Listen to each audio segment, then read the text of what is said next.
Thiruvananthapuram medical college ICUവിലെ AC തകരാറിലായി. ഇന്നലെയാണ് സർജിക്കൽ ICUവിലെ AC തകരാറിലായത്.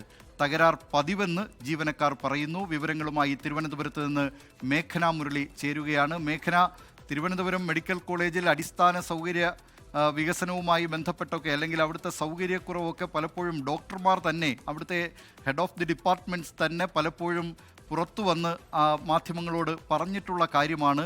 ഇപ്പോൾ ഏറ്റവും നിർണായകമായിട്ടുള്ള സർജിക്കൽ ICUവിലാണ് AC തകരാറിലായിട്ടുള്ളത്.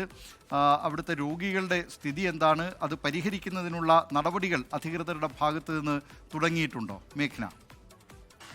ദിലീപ് കുമാർ, തീർച്ചയായും തിരുവനന്തപുരം മെഡിക്കൽ കോളേജിനെതിരെ നിരന്തരം പരാതികൾ വരുന്നു. അത് പരിഹരിക്കപ്പെട്ടിട്ടില്ല. അതിലൊരു കാര്യങ്ങൾ സാധാരണക്കാരായിട്ടുള്ള ജനങ്ങളാണ് കൂടുതലായും മെഡിക്കൽ കോളേജിനെ ആശ്രയിക്കുന്നത്. അവർക്ക് ഇതിലൊരു പ്രശ്നപരിഹാരം ഉണ്ടാക്കാൻ കഴിഞ്ഞിട്ടില്ല എന്ന് തന്നെയാണ് ഇതുവഴി പുറത്തു വരുന്നത്. അത് സർജിക്കൽ ICUവിലെ AC ആണ് തകരാറിലായത്. ഇന്നലെയാണ് ഈ തകരാറ് കണ്ടെത്തുന്നത്. അതിനുശേഷം ഇതുവരെ ഈ തകരാർ പരിഹരിക്കാൻ കഴിഞ്ഞിട്ടില്ല എന്നുള്ളതാണ് മെഡിക്കൽ കോളേജ് വൃത്തങ്ങൾ പറയുന്നത്. അതിൽ ജീവനക്കാരുമായി സംസാരിക്കുമ്പോഴും ജീവനക്കാർ പറയുന്നത് ഈ തകരാർ ഉണ്ടാകുന്നത് പതിവാണ് എന്നുള്ളതാണ്.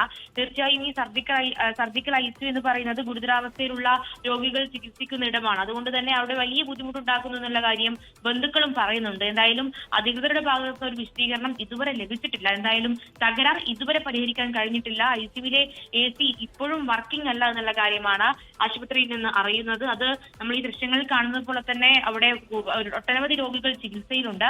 അവർ എന്ത് ചെയ്യും എന്നുള്ള കാര്യത്തിലാണ് വലിയ ആശങ്കയുള്ളത്. അത് സാധാരണക്കാരായിട്ടുള്ള ജനങ്ങളാണ് ഇവിടെ ഈ ICUലടക്കം അല്ലെങ്കിൽ ചികിത്സക്കായി എത്തുന്നു എന്നുള്ള കാര്യം കൂടി ഏറ്റവും പ്രധാനപ്പെട്ടതാണ്. ഇന്നലെ മാത്രമല്ല, കഴിഞ്ഞ ദിവസങ്ങളിലുമൊക്കെ AC തകരാറിലായിരുന്നു. അതിനുശേഷം താൽക്കാലികമായി പരിഹാരം ഉണ്ടായി. പിന്നീട് ഇപ്പോൾ വീണ്ടും ഒരു തകരാറിലേക്ക് പോകുന്ന ഒരു സാഹചര്യമാണ് ഉണ്ടായത് എന്നുള്ളതാണ് മെഡിക്കൽ കോളേജിലെ ജീവനക്കാരും പറയുന്നത്. തിരുവനന്തപുരം മെഡിക്കൽ കോളേജ് ICUവിലെ AC തകരാറിലായിരിക്കുന്നു. സർജിക്കൽ ICUവിലെ AC ആണ് തകരാറിലായത്. വിവരങ്ങൾ നൽകിയത് തിരുവനന്തപുരത്ത് നിന്ന് മേഘന മുരളി. ലോകത്തെവിടെയായാലും ഏത് സമയത്തും 24 വാർത്തകളും ഓഗ്മെന്റഡ് റിയാലിറ്റി പാക്കേജുകളും എക്സ്പ്ലെയിനറുകളും വിശദമായി കാണാൻ ഞങ്ങളുടെ YouTube ചാനൽ നിങ്ങൾക്ക് സബ്സ്ക്രൈബ് ചെയ്യാം.